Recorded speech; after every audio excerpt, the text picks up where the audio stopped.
director Edward Payson brings us the COHASSET snuff film. Don't worry, it's not actually a snuff film. It is a mockumentary style found footage movie, and it even has a couple of recognisable names.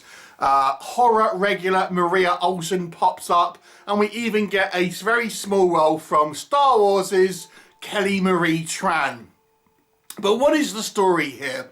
Well, it's kind of like a vlog horror movie about a serial killer who is documenting his, I guess, path to becoming a serial killer and his murdering his victims. And he's a 17-year-old high school student. The movie was made in 2012 and it takes place in 2009. So, you know, we think about that sort of technology at that time, and what he's doing is he wants to make a snuff film, basically, and upload it to the internet and become kind of famous that way. He's essentially like a kind of incel type character. You know, we learn through the movie that he has had a sort of somewhat difficult path, and through whatever reasons he ends up wanting to kill people and document it. Somewhat, like I say, of like an incel character, very much directed towards his female classmates. And the movie's conceit here is that we have this footage which is taken at the time through him, and then we have kind of, you know, a few news reports and interviews and stuff about what's actually going on then, and then we have some more later on footage about looking at that in retrospective, so to speak. So and it also has commentary about people that are obsessed with kind of like the macabre, true crime, snuff films, collecting sort of murder memorabilia, stuff like that.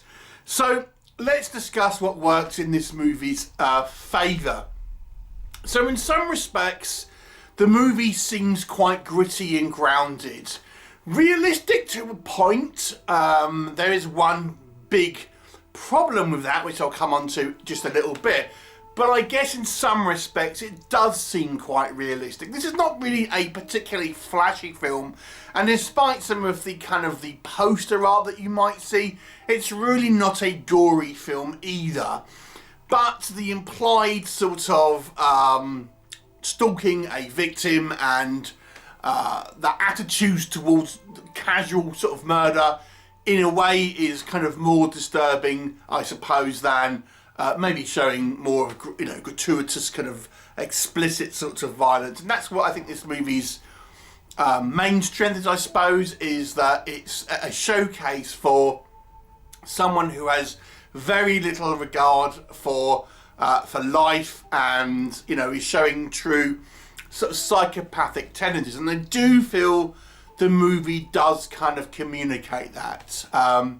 The kind of the matter-of-fact way he's sort of planning these murders, and really having no sort of feelings of regret or empathy or anything like that. And even when things don't go to plan, it's just his kind of way of just being like, oh damn, I've got to try something else, that sort of thing.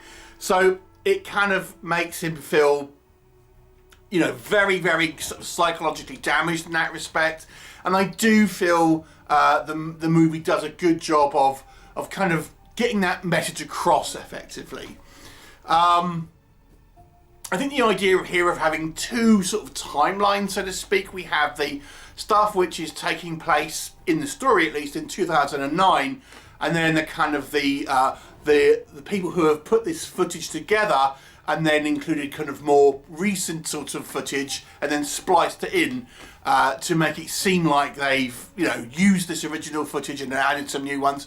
Again, I think it makes it look a little bit more, you know, in some ways more like a kind of a documentary and more like a news report. So I do think it kind of comes across as a quite a you know, a reasonably sort of put together realistic kind of mockumentary. Obviously a real documentary wouldn't actually show you the murders and stuff, and this one kind of does, obviously, because it's a movie, it needs to have that those elements to it. But you know, in a way, I think it does kind of come across as being sort of somewhat put together in a sort of realistic manner. I would have thought maybe you would have had a little bit more modern footage, sort of looking back at it and kind of people talking about it, instead of the focus really is on the footage that in the story at least takes place in 2009, and it is mainly this character of Colin kind of talking to the camera. But I think it's relatively kind of sort of well put together, making it like a gritty, somewhat kind of realistic idea here in regards to this charting, this kind of psychological journey of this killer who is really has no kind of morals and no qualms about being this brutal, and actually kind of gets you know, quite excited with the idea, shall we say. So I thought that was pretty good. It's got a fairly sort of big cast in very small roles, as I've said, a couple of recognisable faces. And it's mainly kind of characters popping up in quick interview sort of segments and things like that.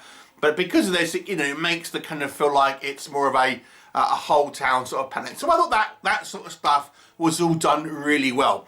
So what doesn't work in this movie? I think this movie has some issues with our main character of Colin. The guy who plays him, I think, is overacting too much, to be honest with you. I mean, I get he's supposed to be a disturbed character, a character who is, you know, an incel on his, you know, on his own, doesn't have much social skills maybe.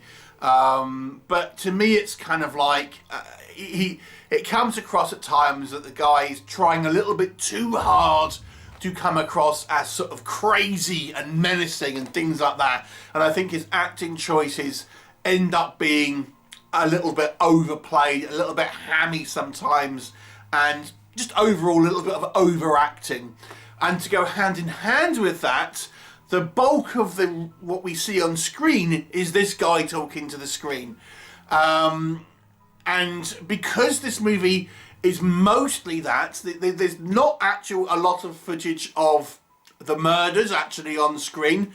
They probably total 3 or 4 minutes of screen time. It's mostly 60% this guy talking to the camera. The rest of it is kind of other people, and then a few kind of like external shots and things. But it's mostly this one guy talking to the camera. He's not a particularly good actor. And although I think, you know, you can, the idea here is portrayed by the filmmakers of making him seem deranged and kind of like a very unsympathetic character, like I say, I don't think you completely buy into, and that's where I think it clashes with their otherwise sort of somewhat of a realistic take. And to go hand in hand with that, visually speaking, it's not the most of interesting movies. It is just like this one guy talking to the screen a lot of the time. I think this movie would have benefited from having more footage made more recently, and then that would have, again, I think, made this movie feel like more of a real documentary, rather than kind of relying on the original footage and then just having maybe a few minutes of you know, newer footage, so to speak, spliced in. Because as it's more of a film for an entertainment value, it wants to show this guy's story rather than a kind of like what a real documentary would be, and sort of commenting on this stuff, you know. And that's maybe where, again, that sort of realism sort of kind of runs out a little bit, to be honest. And this movie ultimately is a film where I think the premise is just stretched a little bit sort of too thinly here. There's not actually a huge amount of narrative. It is kind of a lot of this, you know, a lot of what we see on screen is kind of like more of the same, more of the same, more of the same. And although I think there are elements that it does well, it ultimately becomes like a little boring, to be honest, because it's not like a gripping narrative or anything like that. And it's not a real case. This is like, you know, a mockumentary. So if you might like the true crime sort of style of you know, movies, like I say, this is like in that to a degree, but it's not true crime. So it's like, oh, this fascinating tale of this guy who did exist. He, you know, There may have been people that are like this, but this is not a true story. So I think it misses the ball, to be honest, although it's somewhat effective in some ways. As a narrative, it's not a particularly gripping story. It's let down by some sort of poor acting. I think some choices could have been made to make it look more like a legitimate sort of documentary by having more stuff produced like in the more recent timeline and looking back at that sort of retrospectively, which is what I think a true documentary would have done. And maybe have a little bit more, you know, going on really on screen.